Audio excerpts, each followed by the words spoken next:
Okay. Reka tubashimire cyane mwe mwakoze subscribe kuri Mano G Official. Uyu ni wa mwanya tubagezaho amakuru y'ibyamamare, imikino ndetse n'abahanzi hirya no hino hagiye hatandukanye. Uyu munsi rero nta yandi makuru twabazaniye amakuru aryoshye cyane ndetse ashimishije kuyareba. Ayo makuru nta yandi niyo umwogezi w'amafilime ariwe mwakunze cyane mujya mwita Rocky Kimomo, ngombwa byose kirabiranye. Uyu musore akaba yarifatiye imitima myinshi y'abanyarwanda ndetse n'abo hanze yacyo.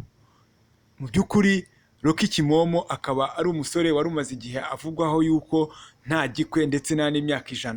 Muri iki gihe rero tukaba dufite ingero nyinshi z'abantu benshi barengeje ya myaka 100 Rocky yagiye avuga, ndetse kuri ubu ngubu Rocky akaba yabivuyemo bya bindi bya myaka 100. Ubu ngubu akaba nawe yasezeranye.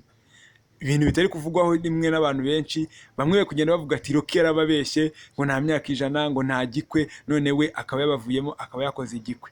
Nkuko mubibona rero murabona ko uyu musore Rocky Kimomo yabyishimiye, akaba yahobeye umugeni we. Urabona n'umukobwa nawe yamwitegereje araseka, urabona ko ari ibintu bimeze neza. Urabona ko Rocky rero yavuguruje bya jambo yaherutse kuvuga ngo nta gikwe.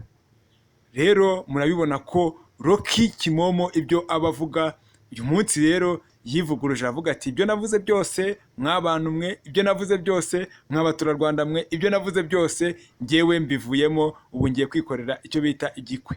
Reka rero tubashimiye mwe mwakoze subscribe, tubashishikariza gukora share, like ndetse na comment. Ciao.